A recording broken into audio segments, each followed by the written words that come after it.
Technical here, look, he's getting the angle right. We'll get a Kleenex. It's all about getting your angle right. Do you want me closer to you, Ben, or have you heard the rules? No, you...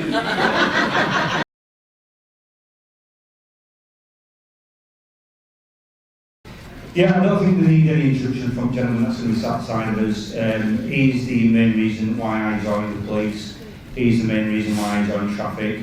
If I couldn't ride a motorbike like they do in California Highway Patrol in the 80s, I wanted to drive a Ford Sierra like this gentleman. So ladies and gentlemen, can you give it up please for the man, the myth, the legend, what is Graham Cole?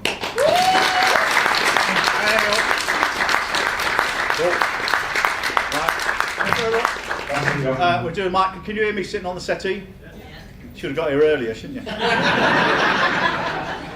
I'll pass his mic to you if you do want it, but if not... That's fine, as long as they can hear me. If anyone tells me you can't hear. So, Graham, yes. PC Tony Stan, yes, before you did that, All the Fools and Horses, Indiana Jones, James Bond. Is this all true? Yeah, of course. People often say about if you're a jobbing actor. Last month I celebrated 50 years as an actor. And I'm coming to Leeds on the 26th of the show is I do a one-man show called So You Think You Know Me.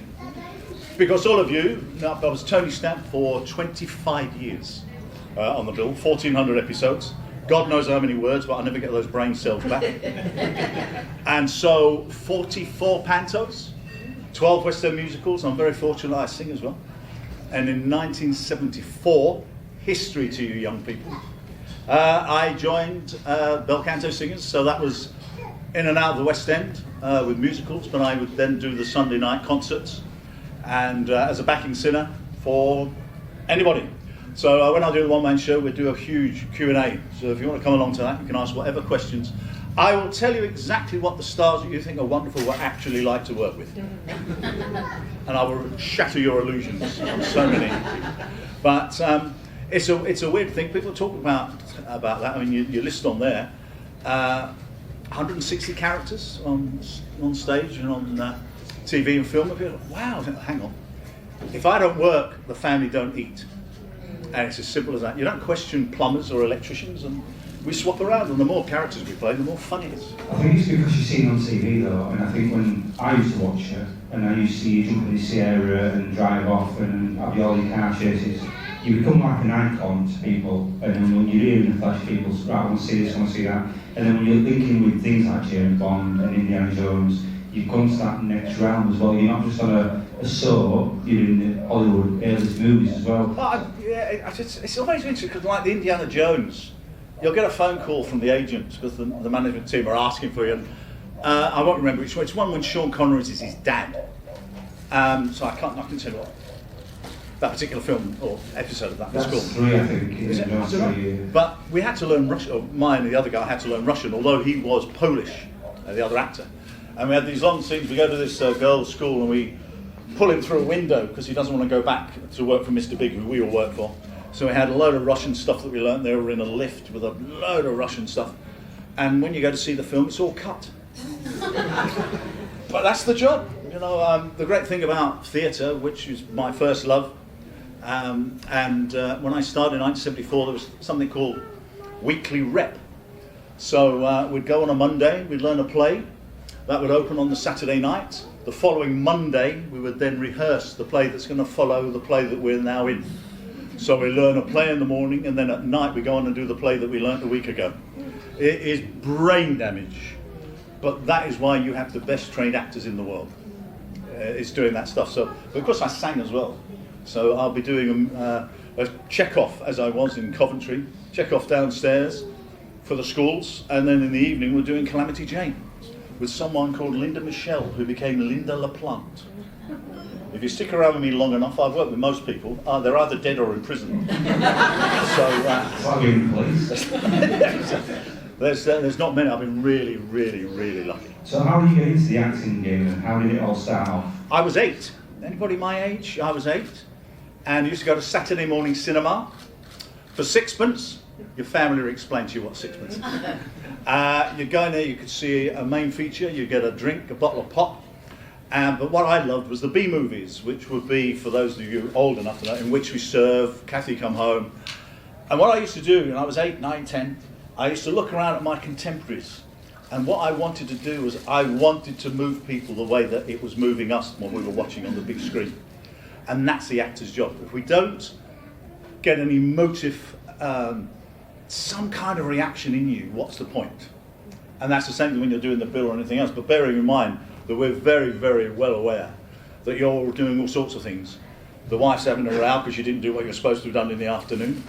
It could be anything, and we're really aware of that. And my producers, and I went through very, very many on the show, I would say to them, how fortunate are we that you choose to turn us on in your living rooms? It's a huge, mighty, mighty privilege. And all through today, I've had people coming up to me, I remember sitting with my auntie, I remember sitting with my cousin, I remember sitting with my granddad, grandma. That's priceless. That is just beautiful. It's memories you can't take back, 'cause I remember watching, I can't remember, is it the opening titles or the last bit when you saw the feet walking up the road? Is that It's actually the last bit. A lot of people thought it was the beginning, it's actually the last bit. And we as actors, we're trying to get on that because you got paid every time they showed your feet. But they wouldn't let actors do it. So it's actually a guy called Paul Page Hansen. And what was your name? I'll remember her name, then I'll tell you. And there's actually 9 sets of feet walking along one of the only cobblestones left in the city of London. Because if you remember, it's cobblestones they walk down. And they walk at 9 different speeds, depending on how many names are on the roller at the end. Fantastic, isn't it? So 9 separate people film those feet? Sorry? 9 separate people film those feet? No. The 2 people that did the walking. Did you listen to a word? I listened to all So, they do 9 times a go. I mean, on television, you never do that. The Bill was such a unique programme. ITV decided they wanted to do a drama documentary, never done or attempted in the world anywhere on a major city. So they got guys like me, who are theatre-trained actors. We never had a day's rehearsal on the Bill.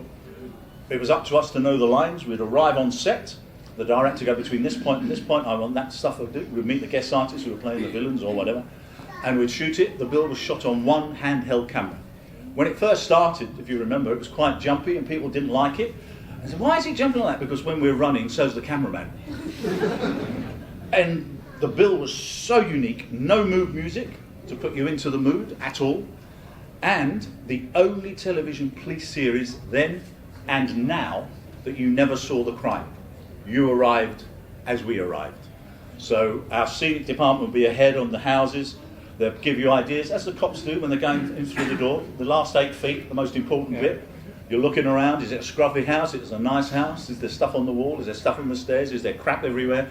And you're locking it all in as you're running through the buildings. And our scenic department are doing that.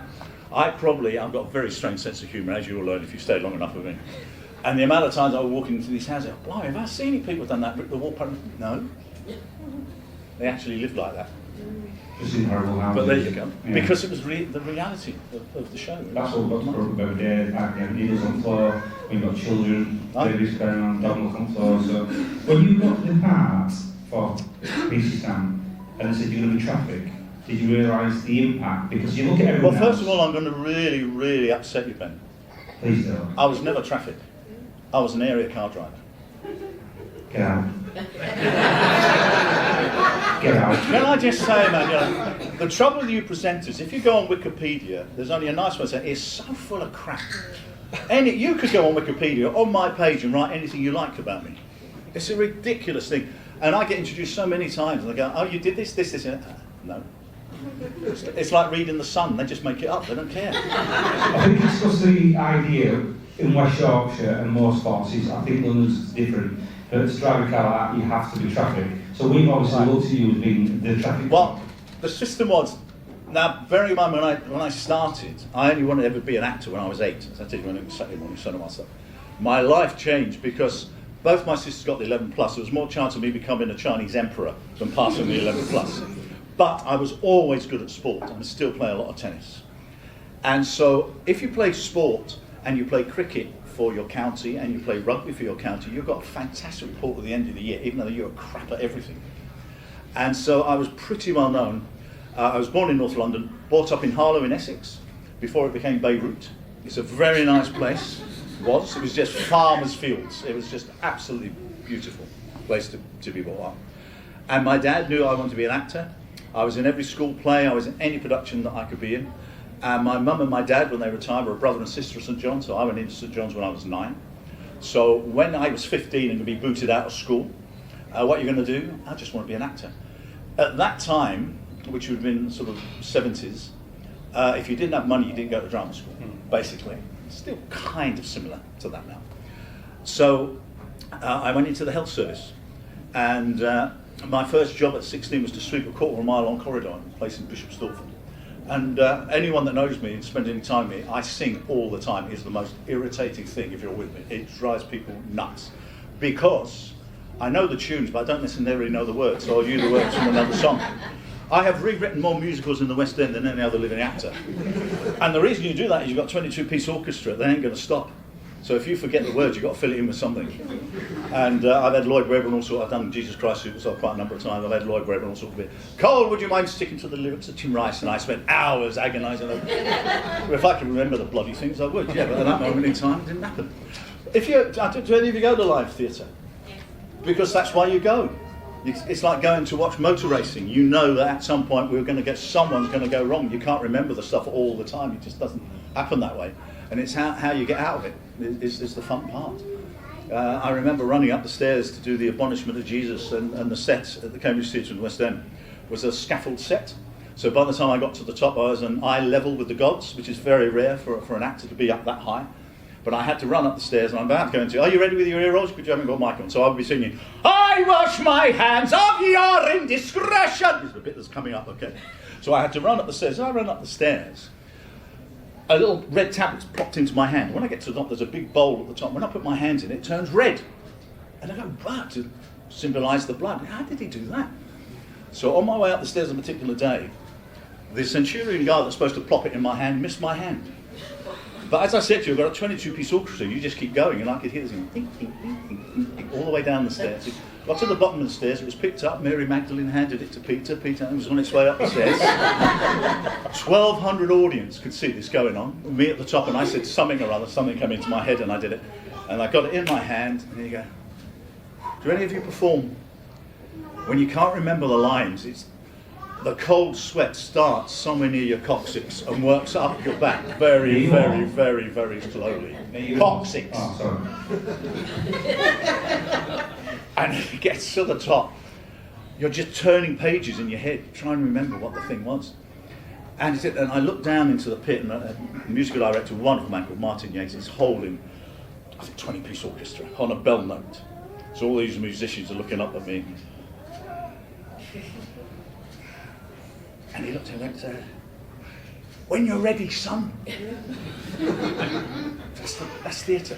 Something came into my head and away we went.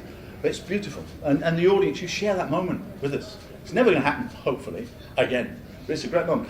You talk about car driving, man. I've raced cars for 50 years. I love being here. I've raced cars for 50 years. Well, the last question I'm going to ask you before we open the last the question. audience is, no, you have to go. Before I open it, because I'll get a feeling it's going to be a lot of Q&As, and we've got a certain amount of time. Tell about the driving you did. Did you do the advanced driving to the Met? How did you learn? Because I had a racing licence when I joined the Bill. I was actually at the National doing World Tour fighting. I've always loved stage fighting. So I never uttered a word of Shakespeare at the National, but loads and loads of sword fights. And the only thing you do that, there was 8 of us really that did all that stuff. When you went in the wings, you just made sure you got all your fingers in your ear rolls, because the adrenaline whops away, you know. And they were very technical. The swords were very technical. They actually had a battery in the handle. And as we whacked each other, all the sparks would come off like it was real bloody stuff. I'll just tell a little story as well, full of little stories. Josh Ackland, I think, was one of the Johns, I think, but he was playing King. And this old vizier, really old actor, and I won't tell you what his name was, but he had to run after this huge battle scene. I won't tell you about the cars, honestly. This huge battle scene that we all had, lasted nearly 15 minutes. And this old actor had to run on and goes, "It is! Otherwise, England is yours." Big battle scene. He runs on and goes, "Is it?" And that's the trouble if you stand in the Europe before you stand in the wings, you've got one line. It's a bitch. Because you keep running it and you're trying to stay calm. So car driving, chucking the cars around, and they made this character, Tony Stamp. He's a martial arts expert, he's a gun expert. There wasn't anything, he wasn't a bloody expert in it. And but it was great fun. The fun about acting is finding the character. So I was answering some Facebook stuff yesterday, and they said, "You're an extra in the Bill, weren't you? Because we wanted you wander around that." if you actually watch the bill, the main characters either were a villain or something beforehand, and then the producers like them, they bring them in, you do a little bit of a test on it. And I didn't do any of that stuff. Peter Virginia's producer just knew me and said, okay, yeah, you're going to play this character, okay. And then you start to research it, and you look at the show and you think, well, they're all doing that, who's not doing something? And of course, Tony Stanton, he was the bloke, hopefully, that if you're in trouble, that's who you wanted to turn up, because you know he's just going to go in there and sort it. Ain't going to do the paperwork. That's like me. No paperwork. But the fun of it is, you know, when they start writing for you and the writers write for you, it's a fantastic thing. I've done a lot of Neil Simon plays. He's an American writer, and he writes little X's after a line, which is just says, wait, let your audience get ahead of you, and then you come in with a line and you whip their legs away. And I remember that. So it's stamped very, very often. The producers go, how do you get away with that? There's a rule that you never look down the you never look down the lens of a camera. And I would do it every now and again when the situation was right.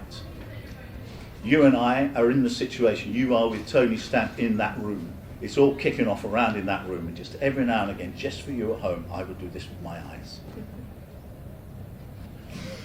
And that was what made Tony Stamp what he was, is that you're with him. You know, coppers are people. Yeah. And all what's kicking off around the country at the moment. Like we say with those little kids, you know, that some of those officers we've spoken to at post-traumatic stress, the charity that I'm with here. And some of those guys that responded, first responders, were then called back to the station 6 hours later to put on riot gear to go back onto those streets. What a job these guys, seriously. It's nuts. You and I wouldn't do it. And what we're asking our police officers to do at the moment is ridiculous. Well, that's what that's what we're trying to do, so thank you. So what we'll do now, Graham... And I'm talking about the cars, but anyway, I went to Hendon and trained with them. If you're going to do it, be trained by the best. So, ladies and gentlemen, we're opening to the floor. Q&As, we've got probably 7 minutes left. Star's looking at me and shaking his head. So, go on. What was your favourite Tony storyline? What's your favourite Tony storyline? Always the one that you're recording at that moment in time. I like the old malarkey. It was his birthday and he got locked into the room with a naughty woman and couldn't get out. If any of you remember that one. The director on that was wonderful, wonderful old guy, Neil Morris, wonderful, wonderful old director, who directed everything on television. And we arrived in this little flat that we were going to be in, and they put fake bars on the windows and doors, which is a bit of a nutcase, and saying that the neighbours keep harassing her. So she locks Tony Stamp in this room. And the director, when we looked at the little room, oh, where am I going to go? Oh, all right, I'll direct her from there. And directed us from the toilet. Just sitting in the little toilet in the flat.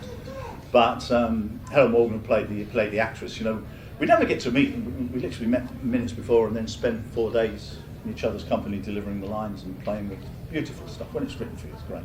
Tony Stamp and Reg Hollis had the best lines. But in answer to your question, hundreds of them. I did 1,400 episodes in the bill. I always wish you'd married you. Nah, she was a bit of a bike. You think about that character, she went with every bloody body. Any more questions? That's why they made her a sergeant. Gentleman at the back. Hey Graham, how much, PC Stamp, this is so much, like you in a person, did you actually put like any bits that Tony Stamp was, like you was? Yeah, I mean, to research the character properly, I used to go out with the Met boys and girls about 3 times a year, depending on what was going on. Every time the government changed, the stop and search laws would change.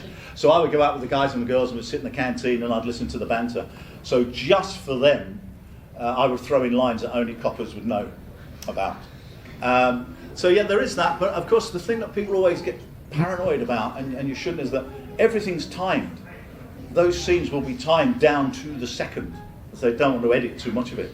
So they're going, we've got to cut 60 seconds off. Should we speak faster? Should we cut the run? I mean, what do you want us to do? And when you're doing the car stuff, I'm driving a car in the centre of London. White van man comes towards me. It doesn't occur to me to deliver the lines. And there's some great if you come to the one-man show, there's some great outtakes of me saying all sorts of interesting things. Just after the 36 grand camera used to be strapped to the outside of the door of Sierra 1 when we were doing those street scenes. It was just so much fun. And of course the guys would go, aren't you worried about that? No, he said. And that's what I did. And the greatest stuntmen, I'm chasing on those streets, the greatest stuntmen that England ever produced. It was a great thing. But bear in mind, one handheld camera, and they don't want to faff around. Just get on, just do it. And my view in the crew, lovely, was always know what you're doing, know how much you're getting for doing it, and go home in the shortest space of time possible. But it's about you guys. I don't want to ruin your film and your TV. It's about one of the things that we really look at TV now. My business got decimated along with many others when Maggie Thatcher stopped the unions, and now anyone could come. You don't have to be trained. You don't have to do anything. You can come into my industry, and it's one of the toughest things at the moment because it's such a difficult place to make a living. And every year, 230,000 drama students come out of the drama club all the way around the country and do what? And go where? Because you'll see on the Panto list at the moment, my true love is playing the baddie in Panto. But you'll see on there now of people they're bringing in. Do you know them? I haven't got a clue who the hell they are. And if you've got 2 kids, we're asking you to part with 130 quid, plus everything else we're going to try and flog you once you're in there. And it's just one of the, and I've spent a lot of time, 44 Pantos, I've spent a lot of time with people trying to explain to them in the wings. Seriously, they don't give a stuff who you are, whether you're for Love Island or anything, they couldn't give a stuff. All you've got to be to those 1,200 kids is a prince, a princess, as I am, a baddie. That's the job. They don't care who you are. That is the job. That's more for mums and dads as well. Oh, you're saying, I used to go in the wings and go, oh, they're so noisy when you've been on there booing. Yeah. That's the job. Any other questions for Graham? Right up the back. Right, yeah, go on, man. Are you still in contact with anybody from the I think technically you should mind your own business. Yeah, loads. We spoke earlier, didn't we? So we're heading in November to Bill Reunion 11, and then next year we'll do 3. We do them at the Cinema Museum in Kennington in London.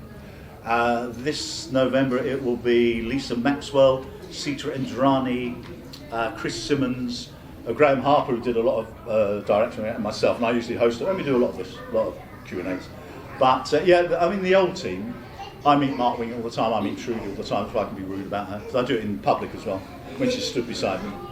And you know, Andy Paul, I mean the guys that I'd spent a lot of time with, we met. I mean Andy and I did 47 live house parties, if you remember that, on a Saturday night.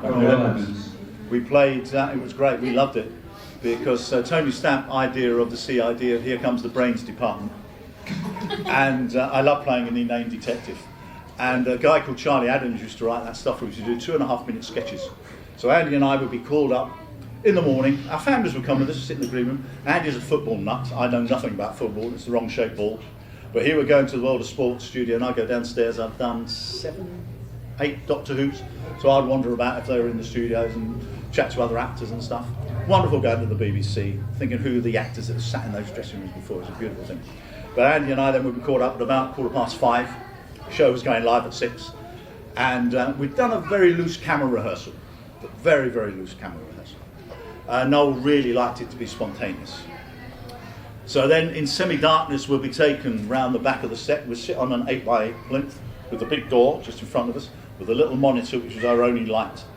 And the thing about it was a live programme, so you didn't know how long the item was going to go. You know, if we did that, it was wonderful stuff. You know, you watch Antoinette for the first time. No, I did it in a house party 22 years ago, with a camera in the TV. You know, in people's houses. I mean, it was absolutely groundbreaking stuff. So we're in this little plinth behind there. Suddenly, the doorbell would go, open up, and we walked out live to 22 million people. It was just fantastic. And young Charlie Adams, he called me over once. He said, "Got an idea, and if this works." Okay. So we're in there in our Rain Max, being these inane detectives. Andy goes, "We just had a stakeout at Heathrow Airport." My character goes, "I had chips with mine." And that line he would interject every now and again beautifully throughout that time. And still I can walk about and go, "I had chips with mine." What a memory.